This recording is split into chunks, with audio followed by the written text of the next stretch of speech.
Prince Harry and Meghan Markle now showing off their brand new baby boy. Ian Lee is at Windsor Castle, where the royal couple just introduced Archie. The Duke and Duchess of Sussex couldn't take their eyes off their newborn son as they introduced him to the world. The Sussex story just took a turn no one saw coming. Prince Harry's world is unraveling after a shocking statement in the UK Parliament puts his son, Archie, at the center of a controversy the palace has buried for years. So many, many years of lies being told about me and my family. There comes a point where, you know, again, going back to the relationship between certain members of the family and the tabloid press.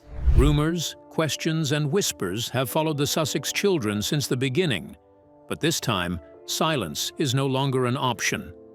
A long-guarded truth has finally surfaced, and its implications are sending shockwaves through Britain and beyond. What really surrounds Archie's birth? Why was this revelation delayed until now? And how will Harry survive the fallout? Stay with us as we break down the stunning moment Prince Harry's world begins to crumble. I love my father, I love my brother, I love my family. I always do. Pregnant princess or not?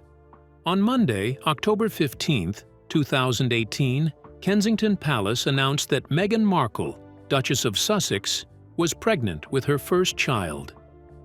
The statement was released just hours before Meghan and Prince Harry departed for their official royal tour of Australia, New Zealand, Fiji, and Tonga. And almost immediately, the timing raised eyebrows. Royal pregnancies are usually announced after the 12-week mark, but releasing the news on the eve of an international tour ensured maximum global exposure and non-stop media coverage. From that point forward, the pregnancy unfolded unlike any other in recent royal history. As Meghan began appearing publicly, attention quickly shifted from the announcement itself to her physical presentation. Observers noted that her baby bump appeared to change dramatically between engagements. In some appearances, it sat unusually low, hanging close to her hips. In others, it appeared high and rounded, almost lifted toward her rib cage. However, defenders were quick to counter that pregnancy is not uniform. Medically speaking, the baby's position can shift, posture and clothing can distort appearance, and body type can play a role. All of that is true. However, critics argued that the frequency and degree of change seemed excessive. The bump appeared to fluctuate not over weeks, but sometimes within the same day, across appearances only hours apart. The variations felt too inconsistent to be dismissed as a coincidence. The rumors simmered quietly until the birth itself, when it finally erupted.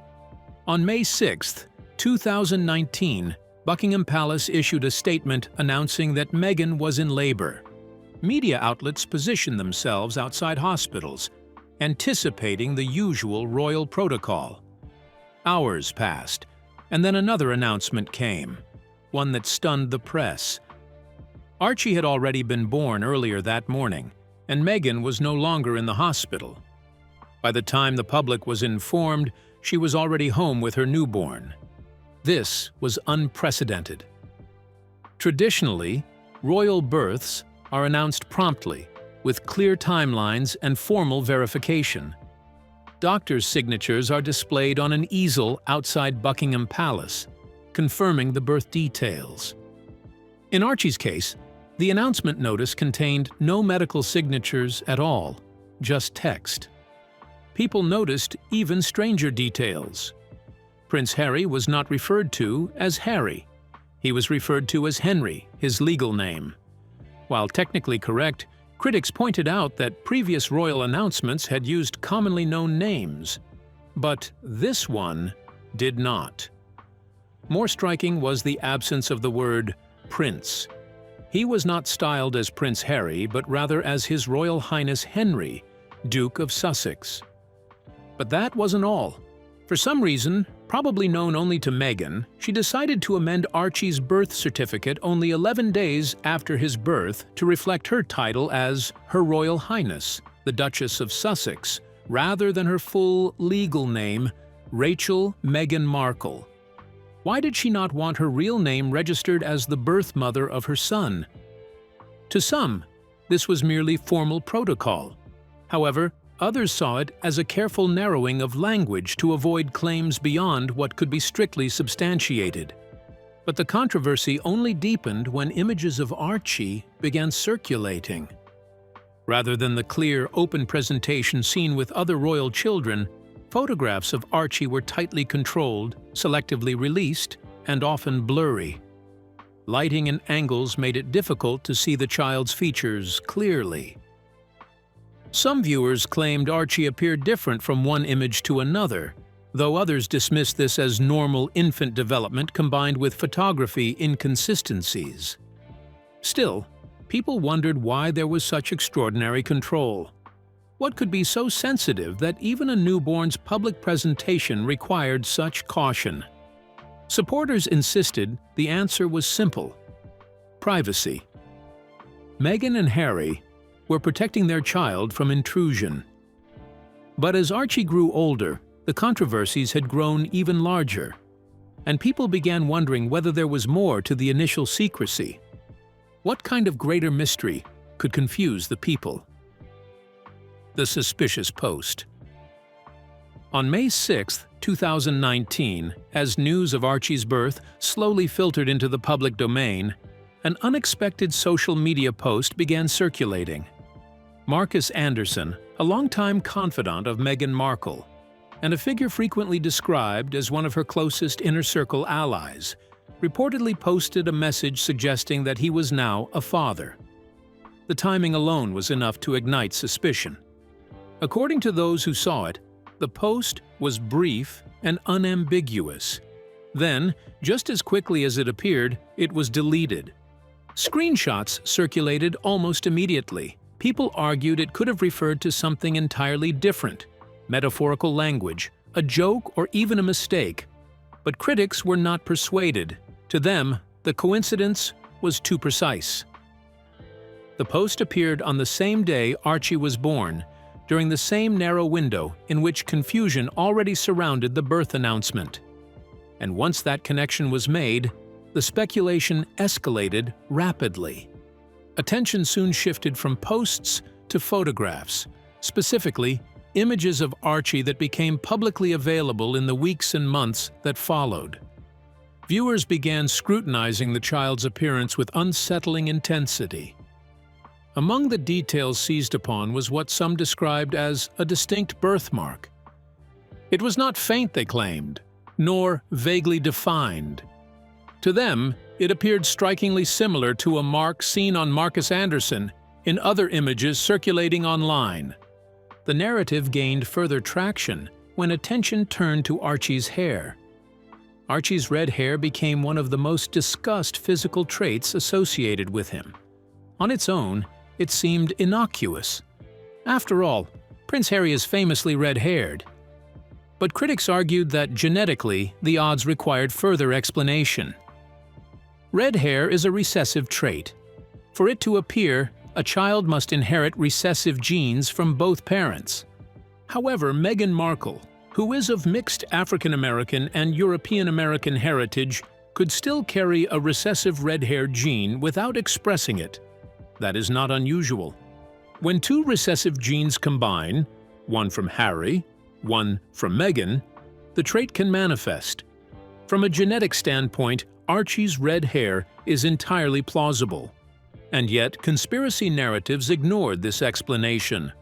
Instead, some commentators pushed a far more inflammatory claim that the red hair was evidence that the child presented publicly was not biologically connected to both parents, or that a red-haired child had been selected to visually align with Harry.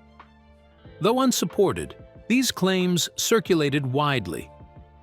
For a long time, the speculation remained confined to online spaces, but eventually, the damage extended beyond the Sussexes themselves. It began to reflect on the institution. The idea that rumors about a royal child's legitimacy could circulate unchecked posed a reputational risk. And when public confidence in royal transparency erodes, even baseless speculation can become corrosive. That, according to commentators, is when the royal family decided it could no longer remain passive. They could not address every rumor. They could not dignify every allegation. But they could act strategically and institutionally to shut down the narrative before it metastasized further. And so, after months of silence, something shifted. Now, what did the royal family ultimately do to protect its name from a scandal it refused to acknowledge publicly? A slimmed-down monarchy. On September 9, 2022, one day after ascending the throne, King Charles III delivered his first address as monarch. In that speech, he reaffirmed a vision he had spoken about for years: a slimmed-down monarchy. A smaller, more tightly controlled royal family centered on the sovereign and the direct line of succession. The idea was not new, but it was now being presented as necessary rather than optional. Officially, the reasoning was practical. The monarchy, funded in part by public money, was under increasing pressure to justify its cost. Reducing the number of working royals meant fewer publicly funded engagements and lower long-term expenses. Efficiency was another argument. A smaller group was easier to manage and less prone to internal conflict or mixed public signals. There was also the question of relevance. In a modern Britain facing economic strain, political division, and shifting public values, the palace argued that a streamlined monarchy would appear more disciplined, more accountable, and better aligned with contemporary expectations of transparency and restraint. But critics quickly began asking a different question. Why now? Because by the time Charles became king, the monarchy was already fractured. It now seemed like Archie was at the center of it all. Meghan herself had publicly stated that she was informed Archie would not be given the title of prince, and that discussions surrounding titles were taking place behind closed doors. At the time of his birth, Archie was styled as Master Archie Mountbatten Windsor, not Prince Archie. Technically, he was entitled to use a subsidiary title associated with his father, such as Earl of Dumbarton. But Harry and Meghan declined that option, stating they wanted him to live a more private, normal life. On the surface, that decision appeared voluntary, but critics argue that the distinction matters. If Archie is officially styled as Master rather than Prince, it creates a paper trail, one that, in theory, could later be used to justify permanently excluding him from royal titulature. And that is where the speculation deepens. Some claim the palace was not merely respecting parental wishes, but quietly preparing for a future in which Archie's princely status could be denied outright. Why would that matter? Because titles and legitimacy are inseparable in a monarchy. Archie is currently 6th in the line of succession. He stands behind King Charles, Prince William, and William's 3 children, followed by Prince Harry. If Archie's title were removed, or if questions surrounding his status were ever formally raised, it would not erase him from the line of succession automatically, but it would weaken his standing symbolically and politically. Critics argue that if Archie were sidelined, the succession would consolidate further around Prince William's line, eliminating any ambiguity or disruption. From an institutional standpoint, this would restore clarity. From a public standpoint, it would raise profound questions. Those skeptical of the palace's motives believe the slimmed-down monarchy narrative serves as a convenient shield. Rather than addressing controversy directly, the institution reframes exclusion as modernization. And when asked why Harry's children appear to be the only ones affected by this recalibration, defenders simply point to protocol. But the monarchy has survived for centuries by controlling hierarchy and legitimacy. When any one of those is questioned, the institution responds decisively. So when King Charles speaks of a smaller monarchy, critics are no longer listening only to what he says. They are watching who is quietly being left out.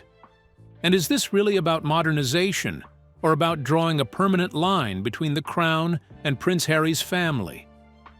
The Sandringham Crisis. In January 2020, Prince Harry and Meghan Markle issued a public statement announcing their intention to step back as senior working members of the British royal family. The announcement was released without prior coordination with Buckingham Palace, Clarence House, or Kensington Palace, immediately triggering what became known as the Sandringham Crisis. Within days, Queen Elizabeth II convened emergency talks with Prince Charles, Prince William, and Prince Harry to determine the terms of their departure. Buckingham Palace also confirmed that Harry and Meghan would no longer use their HRH styles, would cease to receive public funds for royal duties, and would no longer represent the monarch officially. They agreed to repay renovation costs for Frogmore Cottage and transition to financial independence. Their military patronages and honorary appointments were suspended. 2 months later, the couple officially completed their final royal engagements and relocated first to Canada, then permanently to California. Their departure was the first voluntary withdrawal of a senior royal in generations and exposed fractures within the institution that had previously been managed privately. British tabloids immediately accused the couple of abandoning duty, and polling in the UK showed a sharp decline in public approval for both Harry and Meghan. Senior royals reportedly felt blindsided by the announcement's public nature, viewing it as a breach of long-standing internal protocols. But that soon turned out to be the least of their worries. In March 2021, Harry and Meghan gave a televised interview to Oprah Winfrey, during which they alleged racism, emotional neglect, and institutional indifference within the royal family. Meghan claimed there were conversations about Archie's skin color before his birth. Harry stated that his family had cut him off financially and that he felt trapped within the system. The interview was watched by millions globally and prompted Buckingham Palace to issue a rare response acknowledging concerns but disputing recollections. The interview significantly affected the monarchy's public image, particularly among younger audiences and international viewers. However, Prince William publicly rejected claims of racism, stating the family was very much not racist, and relations between Harry and his brother deteriorated further.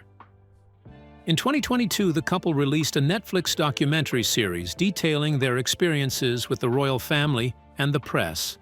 The series included text messages, private footage, and commentary critical of royal operations, press relationships, and family dynamics. That same year, Harry released his memoir Spare, which accused senior royals of physical altercations, media manipulation, and emotional distance.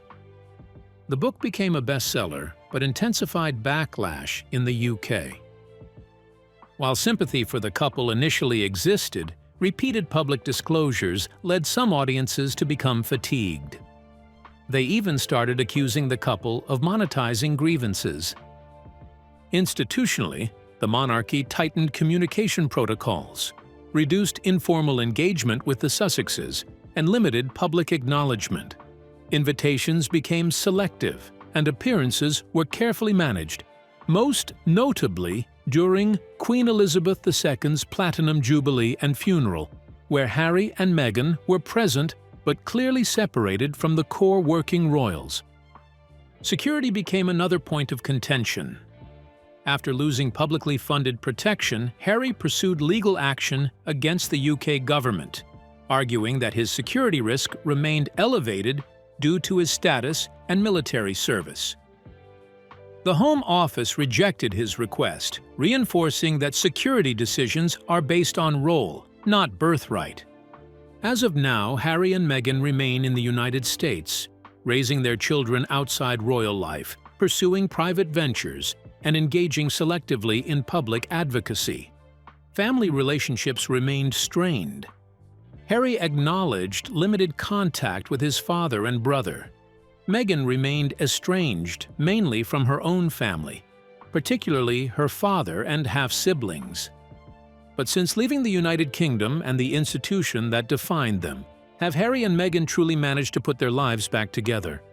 Or have they remained tethered to the very system they sought to escape? The business-minded Duke. After relocating to the United States, Prince Harry and Meghan Markle pursued financial independence through commercial ventures primarily in media, publishing, and advocacy. In September 2020, they signed a reported multi-year content deal with Netflix, followed shortly by a partnership with Spotify under their Archie audio banner. These agreements marked a clear transition from royal patronage to private sector production. Their first major commercial success came through television and documentary content. The Netflix docuseries, Harry and Meghan, released in December 2022, attracted significant global viewership and media attention. It became one of the platform's most watched documentary debuts, driven by public interest in behind-the-scenes royal dynamics and the couple's personal narrative.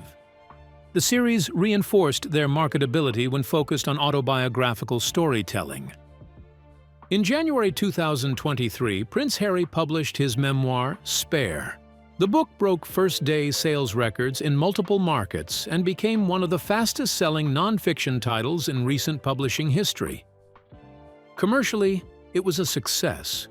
Reputationally, it deepened divisions. The memoir prompted extensive media scrutiny, political commentary, and further deterioration of Harry's relationship with senior members of the royal family. While the book generated revenue and visibility, it also intensified public fatigue around repeated disclosures. Even audio ventures proved less successful. Archie Audio produced a limited number of Spotify episodes, including Meghan's interview podcast, Archetypes, in 2022, which initially charted well and won industry recognition. However, the output was inconsistent. In 2023, Spotify formally ended its partnership with the Sussexes, citing unmet production expectations. Industry reporting suggested creative differences and under-delivery relative to contract scope. Outside the media, Prince Harry maintained involvement in philanthropy and advocacy, most notably with the Invictus Games, which continued to operate independently of royal structures. He also took on a role at the mental health startup BetterUp as Chief Impact Officer, positioning himself in the corporate wellness sector. His public appearances increasingly focused on veterans' causes, mental health, and institutional reform. Meghan Markle's professional efforts moved toward lifestyle and consumer branding. In 2024, she announced a lifestyle venture initially branded American Riviera Orchard, accompanied by curated product releases and social media engagement. The project emphasized domestic aesthetics, wellness, and personal curation rather than overt royal association. Subsequent adjustments to branding and rollout strategy reflected an effort to stabilize and refine the venture's commercial direction. Not all initiatives gained traction. Several Archie Foundation projects faced criticism for limited transparency and slow execution. Media commentary questioned whether the organization's impact matched its stated ambitions. Additionally, public perception surveys indicated declining enthusiasm for joint Sussex-branded content centered on grievance narratives. By 2025, reporting indicated a strategic recalibration. Rather than continuing to market themselves primarily as a single brand, Harry and Meghan began pursuing distinct professional lanes. Harry's work concentrated on veterans, mental health, speaking engagements, and institutional partnerships. Meghan focused on lifestyle entrepreneurship, selective media production, and brand building independent of royal controversy. This shift reflected both commercial realities and audience dynamics. Joint projects tied to the royal conflict yielded diminishing returns, while individual endeavors enabled each to build credibility in separate markets. Industry observers noted that diversification reduced reputational risk and broadened revenue potential. For now, the Sussexes continue to collaborate selectively through Archie, while increasingly pursuing opportunities individually rather than as a couple, signaling a pragmatic evolution from shared narrative monetization to parallel, independent careers. If controversies followed Harry and Meghan through Archie, how would they handle ongoing public attention and scrutiny as Lilibet grew? The hospital video. On June 4, 2021, Meghan Markle gave birth to Lilibet Diana Mountbatten Windsor at Santa Barbara Cottage Hospital in California. Archie announced the birth later that day. While the couple kept the birth private with no immediate public photos, questions have also surrounded Lilibet's birth. The young princess was born at Santa Barbara Cottage Hospital after the couple had stepped down from their royal duties and moved to their $14 million Montecito mansion. Not much of a surprise now, but Lilibet's birth did not escape the same level of scrutiny. In an indirect attempt to refute the allegations, the Duchess of Sussex had posted a rather interesting 80-second video on Instagram to mark Princess Lilibet's 4th birthday. The video, shot in a hospital room, shows a heavily pregnant Meghan twerking. She was in a black maternity dress, lip-syncing and gyrating to the Baby Mama dance, a song that became a TikTok trend in which pregnant women showcased their dance moves, with a couple of clumsy appearances from Prince Harry. Underneath the video, she added the caption that this happened 4 years ago. She said that both children were a week past their due dates, and when spicy food, walking, and acupuncture didn't work, the only thing left to do was dance. This was inevitably meant to end all those rumors about whether she gave birth to her children. However, some viewers instead ended up claiming that Markle's bump was once again too high or the wrong shape, and that her ability to dance that way at 9 months possibly meant she was either a superhuman or not pregnant at all. Camilla Tominey of The Telegraph remarked that, in labor, dancing extravagantly probably isn't the only thing left to do. In fact, for most women, the 40th week of pregnancy is the point where they'd be least likely to carry out such a move. Another person insisted that the Baby Mama dance did not become a trend until 2023 or 2024.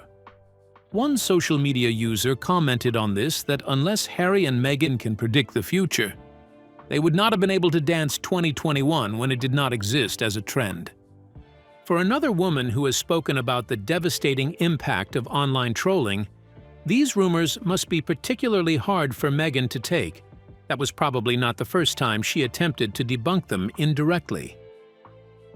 In an Instagram mood board, posted to celebrate her 7th wedding anniversary with Harry, she also included an ultrasound photo and a picture of her bare bump. However, these too were extensively analyzed by online trolls, with anonymous users claiming her stomach was too shiny and the bump looked like a prosthetic, and also that the ultrasound picture, which did not have a date or name on it, was faked. Ever since then, the public has been calling for a thorough investigation, demanding absolute proof that Meghan gave birth to both children. Because if she didn't, then the British monarchy may be facing its greatest challenge yet. Do you believe the Sussex kids are indeed royal blood? What do you think about the way the palace has cut ties with Harry and his family? Share your thoughts with us in the comments section. Remember to like, share, and subscribe for more. Also, click the next video showing on your screen. You will enjoy it.